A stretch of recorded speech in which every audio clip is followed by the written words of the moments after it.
Thank you, and we're going straight to talking points now. And I told you we're looking at Nigeria's human rights record as it concerns business. Looking at business rights, how far and how well, how has Nigeria fared? That should be our topic. How has Nigeria fared?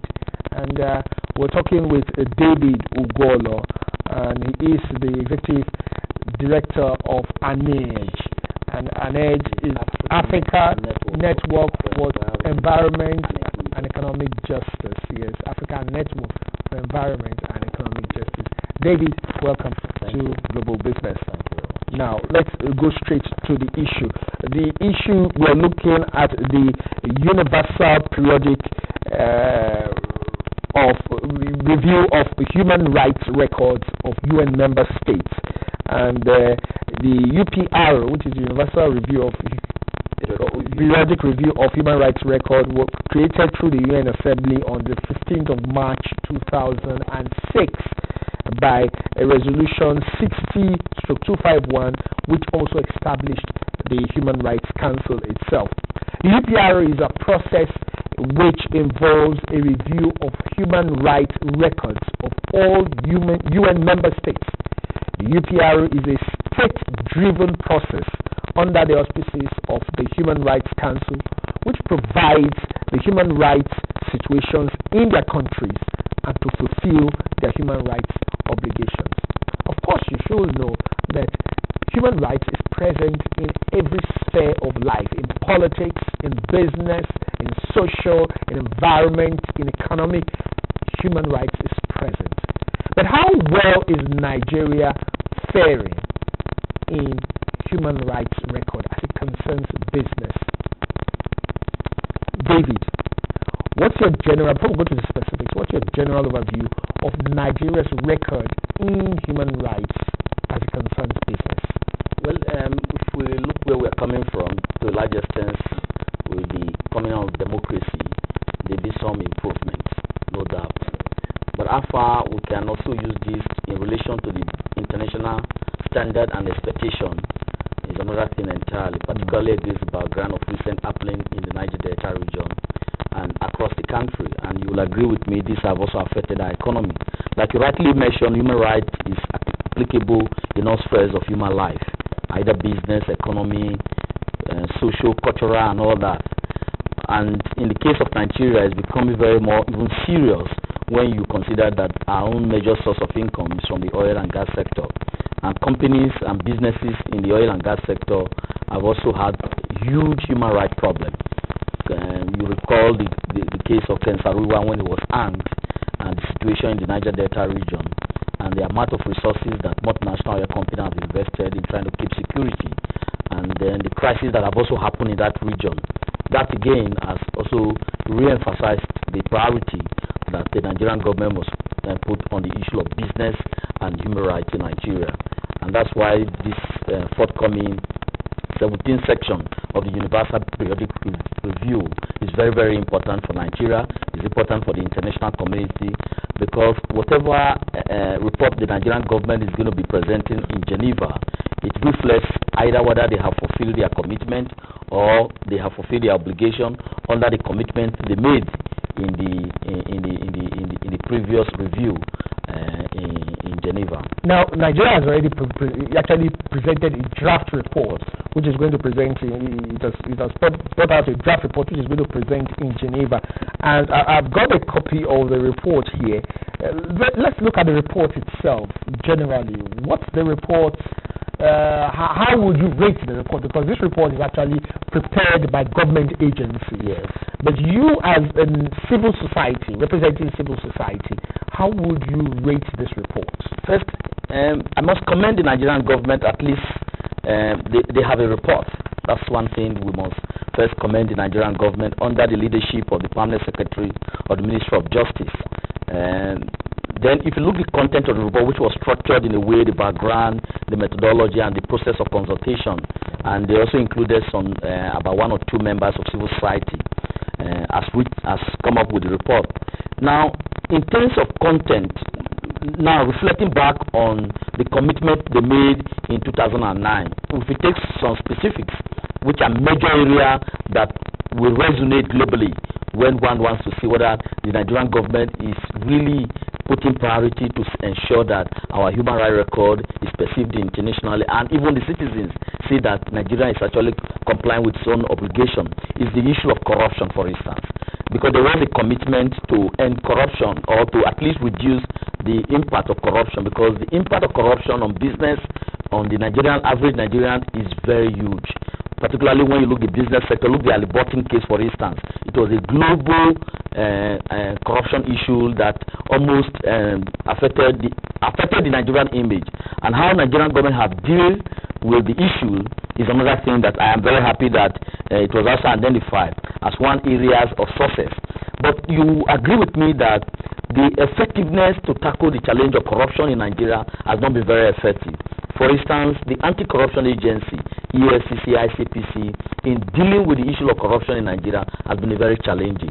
And now, if you look at those businesses who were involved in the subsidy oil deal, how have EFCC been able to prosecute so that this culture of impunity, where people commit crime, either economic crime or criminal crime, and they go scot-free, nothing happens. There are set rules are not made for some set of people, like those businesses, those companies that were indicted, who were involved in those oil subsidy deals. What has happened to them? Now, how do you expect EFCC to be able to prosecute such companies when the resources allocated to EFCC for prosecution is not enough? What is the capacity of EFCC to actually undertake the prosecution of those companies? And when those prosecutions do not happen, it's in a wrong signal. How does this come down to affect the rights of people when we talk about their interactions? Now, government, nobody wants to tell us the situation, the economic situation now.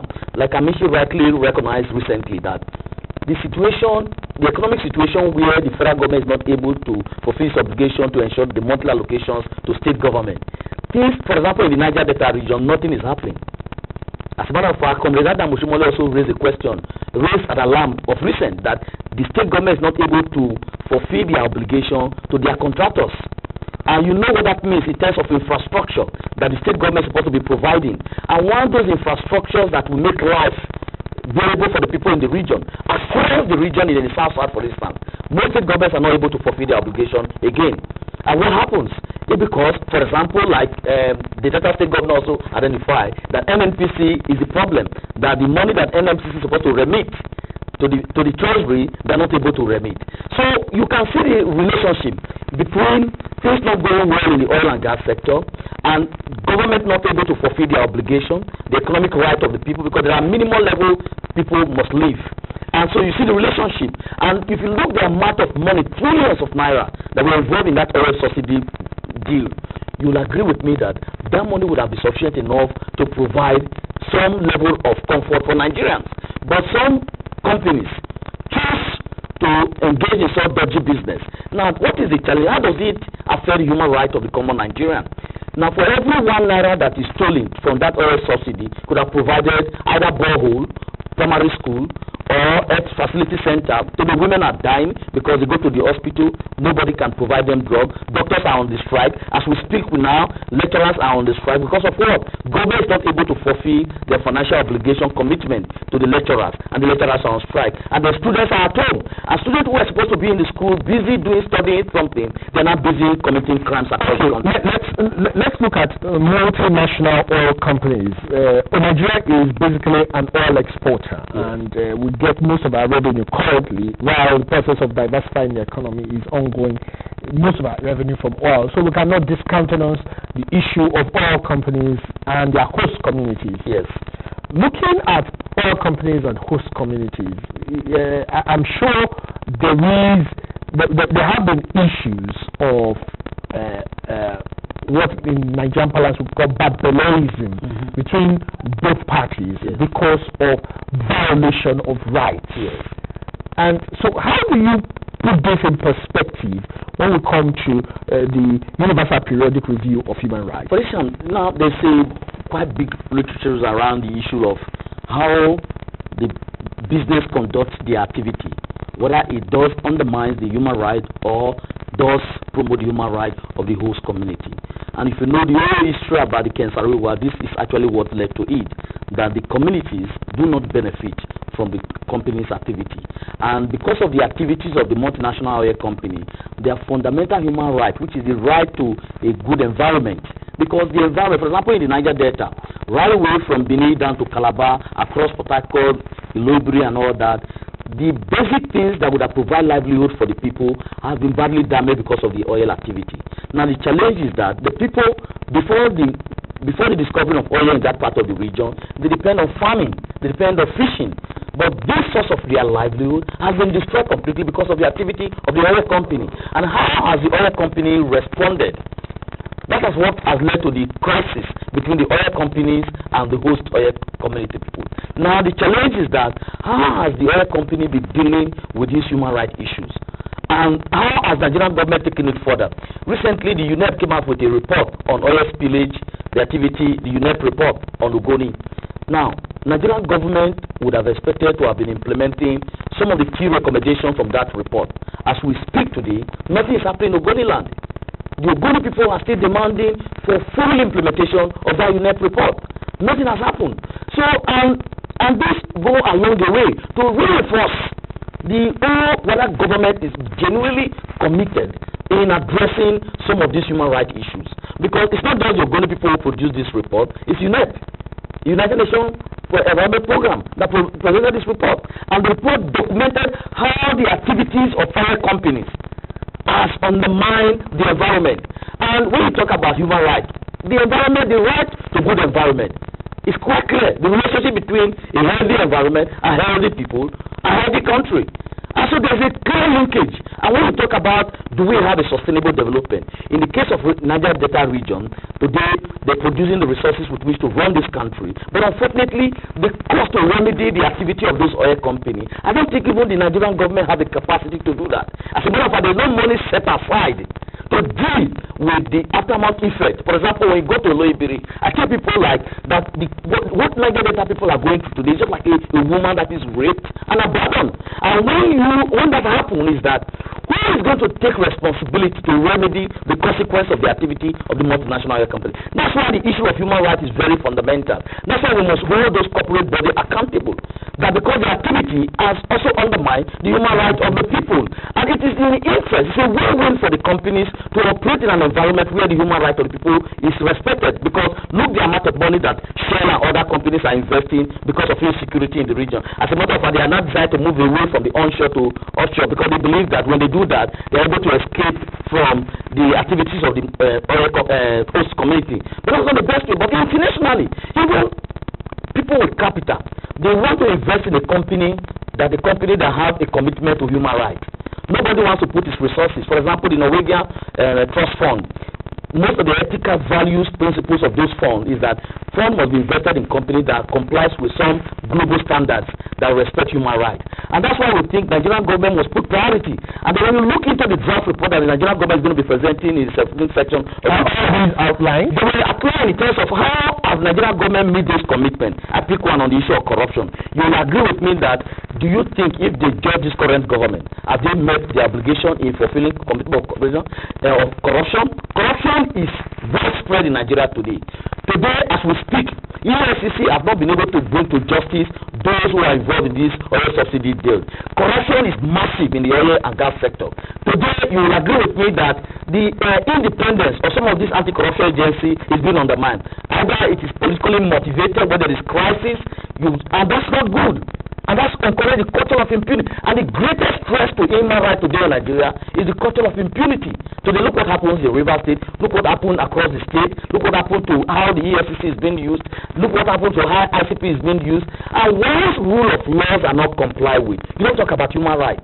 When we begin to use independent institutions to want those who have a positive view against you, or those who have a contrary view against the ruling government, it is not good. It undermines the capacity of such institutions to play. And that's why some of us within the human rights circle have raised questions.